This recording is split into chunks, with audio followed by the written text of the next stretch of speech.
Join বন্ধুরা, welcome to the fastest academy. আজকে তোমাদের জন্য একটা ধামাকা গুরুত্বপূর্ণ প্রশ্ন সাথে সমস্ত কিছু নিয়ে চলে আসলাম Paris Olympic Paris Olympic games 2024।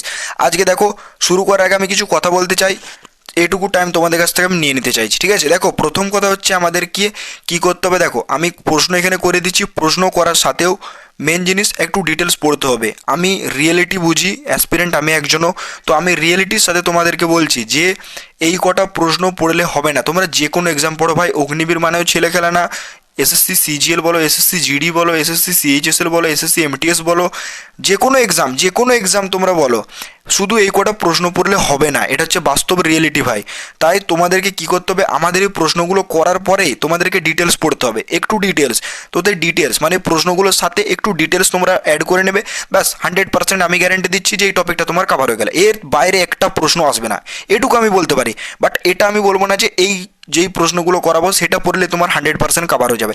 এখানে ইম্পর্টেন্ট প্রশ্ন করে দেবো আমি, তার সাথে আমার এই প্রশ্নগুলো তোমরা খাতায় তুলে নেবে, তার পাশাপাশি আমাদের গ্রুপে অ্যাড হয়ে যাবে, যে সেখানে আমি এই টপিকের কিছু গুরুত্বপূর্ণ তথ্য দিয়ে দিই। তো এই গুরুত্বপূর্ণ তথ্য প্লাস আমার এই ক্লাস দুটো ইম্পর্টেন্ট, মানে এই দুটো করে নিলে 100% কভার, ঠিক আছে?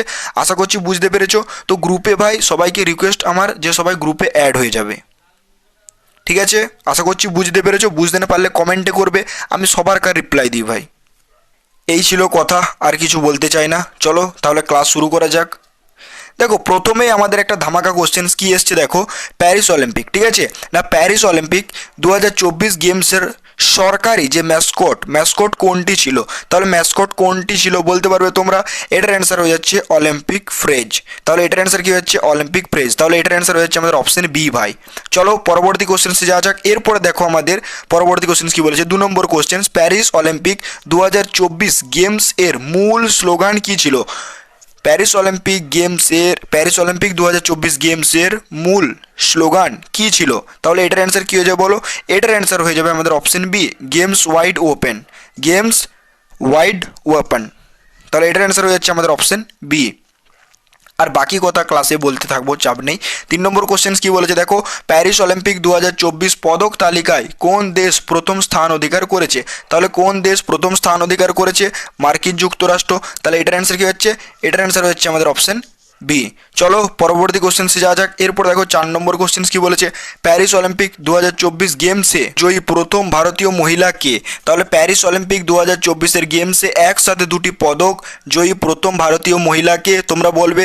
তাহলে এটা হয়ে যায় আমাদের অপশন বি, মনু ভাকের, ঠিক আছে? তাহলে এটার অ্যান্সার হয়ে যাচ্ছে আমাদের অপশন বি, মনু ভাকের, ঠিক আছে? মনু ভাকের। চলো পরবর্তী কোশ্চেন যাওয়া যাক। এরপর দেখো 5 নম্বর প্রশ্ন কি বলেছে, প্যারিস অলিম্পিক 2024 গেমসে ভারতের হয়ে একমাত্র রূপোর পদকটি কে জিতেছেন? তাহলে রূপোর পদকটি কে জিতেছেন? তাহলে এটার অ্যান্সার কী হবে বলো?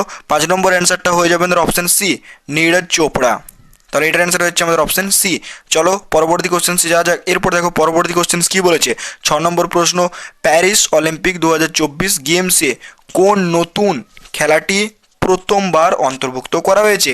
তাহলে কোন খেলাটি প্রথমবার অন্তর্ভুক্ত করা হয়েছে? আমাদের ব্রেক ড্যান্সিং। তাহলে এটার অ্যান্সার কি হচ্ছে বলো? এটার অ্যান্সার হচ্ছে আমাদের অপশন বি। আরেকটা কথা বলে দিই, যে আমি তোমাদের জন্য একটা ইবুক রেডি করার চেষ্টা করছি, যেখানে জিকে জিএসটাও প্রায়টা কভার হয়ে যাবে। প্লাস তোমরা এই প্র্যাকটিস সেটগুলো যারা করছো তারা রেগুলার করতে থাকো, ঠিক আছে ভাই? রেগুলার করতে থেকো, নোটস বানাবে। যারা ফ্রিতে পড়ছো তাদেরকে বলবো যে নোটস বানাবে, আর আমি ম্যারাথন ক্লাস যেগুলো দেবো সেগুলো একটু ভালো করে করবে।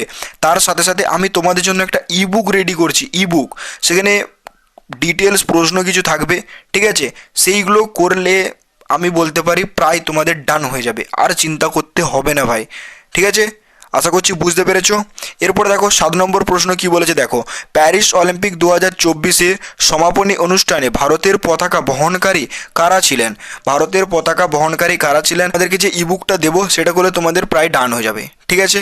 এরপর দেখো, আমি ভেদভাব তোমাদের সাথে একদম করি না, সত্যি কথা বলছি। আমি চাই না যে তোমাদের খারাপ কন্টেন্ট পড়ো দিয়ে ফেল করে যাও। একটা সময়ের বিরাট দাম থাকে ভাই, সময়। আমি একজন অ্যাসপিরেন্ট, তো ভুল জিনিস একদম দেবো না।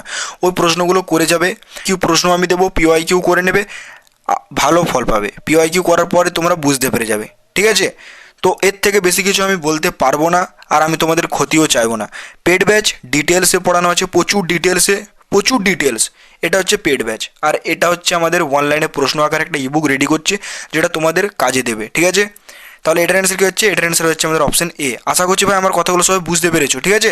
তো আমি আজকের ক্লাসে একটু তথ্য তোমাদেরকে দিতে চাইলাম, এক্সট্রা করে তোমাদেরকে যে আমি ভাষণ দিয়েছি ভুলভাল এমনটা করিনি, আমি জাস্ট তোমাদেরকে একটু শেয়ার করলাম যে তোমাদের জন্য কি করতে চলেছে একটা। 8 নম্বর প্রশ্ন কি বলেছে দেখো, প্যারিস অলিম্পিক 2024 গেমসে ভারত সর্বমোট কয়টি পদক জিতেছে? তাহলে কয়টি পদক জিতেছে? আমাদের 6টি পদক জিতেছে। তাহলে এটার অ্যান্সার কী হচ্ছে, এটার অ্যান্সার হচ্ছে আমাদের অপশন সি। চলো পরবর্তী কোশ্চেন্সে যাওয়া যাক। এরপর দেখো পরবর্তী কোশ্চেন্স কি বলেছে, 9 নম্বর প্রশ্ন, প্যারিস অলিম্পিক 2024 কুস্তি প্রতিযোগিতায় ভারত থেকে একমাত্র পদকটি মানে প্যারিস অলিম্পিক 2024 কুস্তি প্রতিযোগিতায় ভারত থেকে একমাত্র পদকটি কে জিতেছেন? তাহলে এটার অ্যান্সার কী হবে বলো? এটার অ্যান্সার হয়ে যাচ্ছে আমাদের অপশন সি, ঠিক আছে। তাহলে 9 নম্বর প্রশ্নটার অ্যান্সার কী হচ্ছে, 9 নম্বর প্রশ্নটার অ্যান্সার হয়ে যাচ্ছে আমাদের অপশন সি। চলো পরবর্তী কোশ্চেন যাওয়া যাক। এরপরে দেখো 10 নম্বর প্রশ্ন কি বলেছে, প্যারিস শহরটি এ পর্যন্ত মোট কতবার অলিম্পিক গেমসের আয়োজন করেছে? তাহলে প্যারিস শহরটি এ পর্যন্ত মোট কতবার অলিম্পিক গেমস আয়োজন করেছে? মোট আমাদের কতবার আয়োজন করেছে বলো? 10 নম্বর প্রশ্নটার অ্যান্সার হয়ে যাচ্ছে আমাদের অপশন বি, 3বার। তাহলে এটার অ্যান্সার হচ্ছে আমাদের অপশন বি, 3বার, ঠিক আছে। এরপর দেখো 11 নম্বর প্রশ্ন। 11 নম্বর প্রশ্ন কি বলেছে, প্যারিস অলিম্পিক 2024 গেমসে ভারতীয় পুরুষ হকি দল কোন দেশকে হারিয়ে ব্রোঞ্জ জিতেছে? তাহলে এটা হয়ে যাবে আমাদের অপশন ডি, স্পেন। তাহলে এটার অ্যান্সার কি হচ্ছে, এটার অ্যান্সার হচ্ছে আমাদের অপশন ডি, ঠিক আছে। এরপর দেখো যারা পড়তে চাও paid batch, paid 5+ recorded class, all subject পড়ানো হচ্ছে, ক্লাস পিডিএফ নোটস, 20টা ফুল মক টেস্ট, এক্সট্রা করে কিনতে হবে না, 1 এর ভ্যালিডিটি, স্যালারি নাম্বারে কল করবে, পেড ব্যাচ নিয়ে নেবে, ঠিক আছে। আর পেড ব্যাচ নিলে একটা সুবিধা পাবে, আমাদেরকে কল করতে পারবে, আমরা তোমাদের সাথে ডিরেক্ট কথা বলতে পারবো। জিনিস বলে দিলাম যে একটা ইবুক রেডি করছি, পড়ে যাবে, ভালো ফল পাবে। যেখান থেকে পড়ছো ভালো করে পড়তে থেকো, চারিদিকে করো না, আমার কাছ থেকে করছো, আমার কাছ থেকে করতে থেকো ভাই। আমি একজন অ্যাসপিরেন্টের খাতিরে বলবো, তোমাদেরকে খারাপ তথ্য অন্তত আমি দেবো না ভাই, ঠিক আছে। একজন সত্য কথা বলছি আমি, যে খারাপ তথ্য আমি তোমাদেরকে দেবো না, যা দেবো সমস্তটা ইম্পর্ট্যান্ট আকারে নেবে, যে হ্যাঁ শিবুদা আমাদের জন্য যা করে ভালো করবে, এটুকু বিশ্বাস রাখো। আর চোখ বন্ধ করে বিশ্বাস রাখবে, মাথার মধ্যে একদম কিছু আনবে না, চোখ বন্ধ করে ভরসা করে যাবে এক্সামে, যা পড়ে এসছি ওগুলোই পাবো শিবুদার কাছ থেকে, ফ্রি হোক বা পেড ব্যাচ হোক, এমনটা করবে না। প্র্যাকটিস সেট করছো, ভালো করে করতে থাকো, কোনো সমস্যা নেই ভাই, ঠিক আছে। তো কথাগুলো যা বলার ছিল সব খুলে বললাম, আশা করি তোমাদেরও ভালো লাগলো যে শিবুদা কী করতে চলেছে আমাদের জন্য। তো ক্লাসটা কেমন লাগলো অবশ্যই জানাবে, আমার কথাগুলো কেমন লাগলো অবশ্যই জানাবে, তোমাদের জন্য আমি এটা রেডি করার চেষ্টা করছি, তো এটা কেমন লাগলো সেটাও জানাবে, ঠিক আছে। তো আজকের জন্য ভাই এতটুকুই, জয় হিন্দ, জয় ভারত। পরবর্তী কোশ্চেন ক্লাসে দেখা হবে, আর যা যা বললাম সব মন দিয়ে শুনবে, ঠিক আছে। ধন্যবাদ ভাই।